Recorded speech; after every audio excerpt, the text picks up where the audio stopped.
અલ્યા મને ખબર છે કે સાબરમતી વિસ્તારની અંદર સારું પંજાબી અમુક જ જગ્યાએ મળે છે, પણ ચિંતા ના કરશો. કુક ફૂડ કરીને એક જોરદાર જગ્યા લઈને આવી ગયો છું. કિન્નરીબેન શાહ ખરા ના, એ પોતે સાબરમતી વિસ્તારની અંદર પહેલાં લોકોના સારું એવું પંજાબી ઘરેથી ટેક અવે કરીને ખવડાવતા હતા. એટલે કે મતલબ ઘરેથી બનાવીને લોકોને હાલતા હતા. અને અહીંયા આગળ એમને કુક ફૂડ કરીને એક જોરદાર એવી કેફે સ્ટાર્ટ કરી દીધી છે.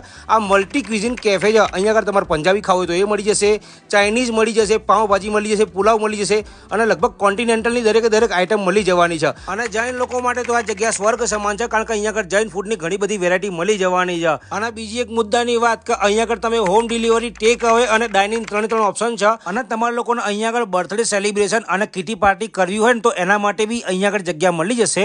અહીંયા આગળના ટેસ્ટની વાત કરું ને બોસ, તો આ જે બિરયાની દેખાય છે ને એ તો ખરેખર જોરદાર હતી જ તે. એ સિવાય એમની મટકા બિરયાની બી જોરદાર હોય છે. અહીંયા આગળ તમને કુલ્લર પીઝા મળી જશે, અહીંયા આગળ તમને ચૂરચૂર નાન અને પંજાબી તો બી અફલાતૂન હોય છે. તો પછી રાહ જોયા વગર અહીંયા આગળ પહોંચી જ જજો.